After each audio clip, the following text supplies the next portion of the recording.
Hola amigos, ¿qué tal? Gracias por estar aquí con nosotros en La Ley con Lim. Con nosotros está un ex juez de inmigración, Rafael Ortiz Segura, consejero con nuestro bufete en Lim Law.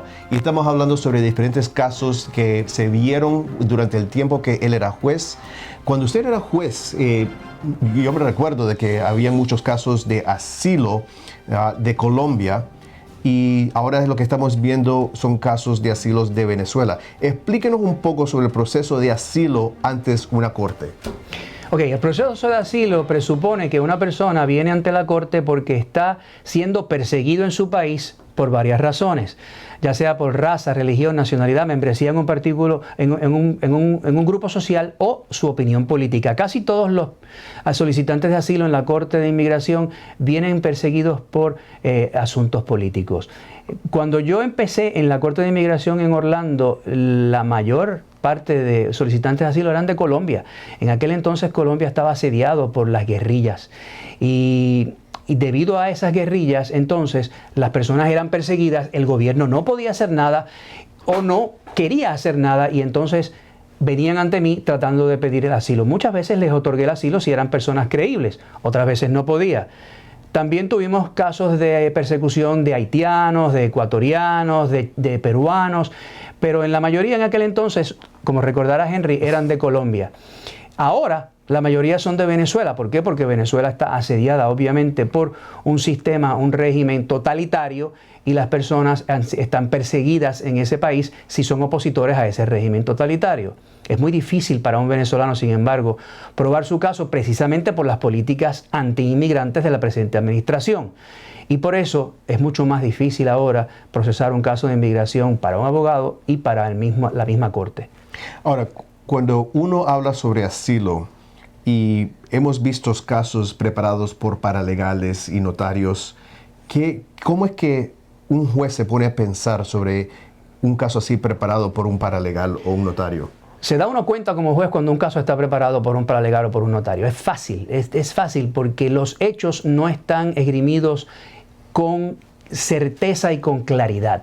Definitivamente. Y cuando una persona tiene miedo a ser perseguido y lo manifiesta en una solicitud y lo hace de manera coherente y tiene también los hechos y los documentos, sobre todo los documentos para corroborarlo, para un juez es mucho más fácil encontrar a esa persona creíble y poder entonces otorgar su caso. Esto solamente ocurre cuando tiene un abogado competente, un abogado que hace una entrevista, que consigue los hechos, que consigue los documentos y que entonces los prepara de una manera organizada para que el juez pueda verlos y pueda analizar si el caso es creíble o no, porque después de todo, todo tiene que ver con la credibilidad del caso y la credibilidad se establece no solamente con el testimonio, sino con los hechos y con los documentos que prueban el caso. Y a veces no hay suficientes comprobantes porque cuando uno es perseguido por un grupo, pongámosles, no es de que cada grupo le va a dar una nota diciendo te estamos persiguiendo, ¿verdad? Entonces muchas veces es la palabra de uno que tenga sentido, ¿verdad? Que tenga sentido cuando se explique. Eso es así. Y cuando uno empieza a preparar una historia de una manera de que no tiene sentido, impacta la credibilidad. Es correcto. Definitivamente el testimonio en ese sentido es el que lo hace todo. Y hay que preparar al testigo para que de manera coherente sobre todo, y creíble, testifique ante un juez de inmigración y le diga esto es lo que me pasó a mí y esto es lo que me va a pasar en el futuro si yo regreso a este país. Y a veces una simple traducción de los hechos no es suficiente. Porque muchas veces a la gente se le olvida algo y eso puede impactar la credibilidad porque ahora van a decir, ¿por qué hasta ahora no estás contando de esto? Cuando un abogado tal vez podría haber sacado esa información de una mejor manera porque estamos entrenados a hacer esto. Otra cosa, una traducción tampoco va a ser suficiente en este sentido. Yo he visto casos preparados por paralegales y notarios que dicen, fui perseguido y piensan por poner la palabra perseguido ya se comprobó el elemento legal. ¿Nos puede hablar un poco sobre el elemento de persecución? Definitivamente. La persecución es la privación de derechos en un país. La persecución puede ser de varias formas. Le pueden privar de su libertad, le pueden privar de su derecho a la educación, de su derecho a ejercer la libre religión que usted quiera. De manera que si se le priva de ciertos derechos en su país, en su contra, eso es persecución por ese Estado. La persecución entonces tiene que dirimirse y explicarse en un tribunal de inmigración sobre qué fue lo que le quitaron a esta persona que no pudo obtener de nuevo por el gobierno, para entonces poder convencer al juez de que si se va para ese país va a seguir perdiendo esos derechos y no los va a tener nunca. Por eso es que pide refugio en los Estados Unidos, para poder volver a tener esos derechos que perdió. Y esos derechos, estamos hablando de libertad, estamos hablando de opinión política, estamos hablando de ser libre, ¿verdad? Entonces, no es simplemente decir fui perseguido, es un concepto legal que se tiene que comprobar. Y eso es algo de que hemos visto de una manera demasiado débil en casos preparados por paralegales y notarios, que simplemente no tienen ese tipo de experiencia. ¿Cuál es el mejor consejo de que usted le puede dar a un inmigrante pensando en aplicar por un asilo? Porque uno escucha ahorita en la comunidad venezolana, todo el mundo aplica por asilo, aplica por asilo. ¿Qué es el mejor consejo? Que no vayan a un notario, que no vayan a un paralegal, que acudan a una persona que tiene la experiencia profesional acumulada de años y definitivamente que ha conseguido el éxito en muchos de esos años para poder ser su consejero legal. Y eso es lo que estamos hablando. Nosotros hablamos sobre esto bastante en nuestro programa de radio porque a mí me da rabia.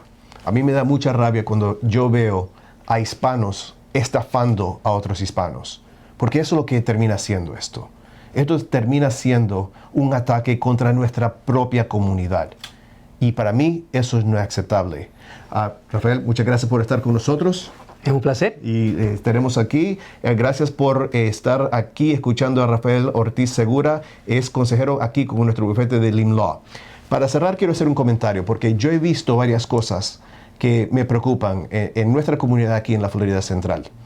Yo he visto líderes políticos de varios grupos aquí, hispanos, hablando de una manera de que no creo que es correcta de hablar. He visto, por ejemplo, un venezolano decir, bueno, los venezolanos no venimos aquí nadando, no venimos aquí de manera ilegal, no venimos. ¿Por qué el esfuerzo de separarse de los inmigrantes? Vienen aquí como inmigrantes. Y eso no es la manera correcta y tampoco es factualmente correcta. Cuando una persona viene aquí con una visa de turista y a la semana está aplicando por asilo político, el gobierno puede decidir de que la entrada, aunque fue legal con una visa de turista, fue ilegal porque fue fraudulenta, que no tenía intenciones de venir aquí como turista. No se gana nada intentando de separarse de otras comunidades hispanas.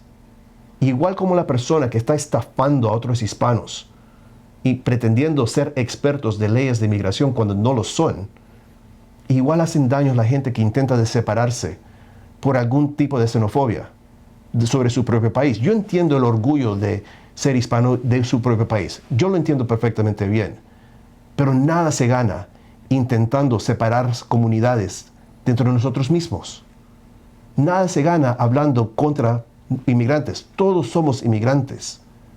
Nada se gana cuando estamos hablando sobre asuntos de inmigración de un punto de vista nada más, y el punto de vista que es contra inmigración. Eduquémonos como comunidad. Hagámonos ciudadanos americanos para poder votar y participar en la política en este país. Porque solo así nos van a escuchar y solo así vamos a tener poder. Unidos.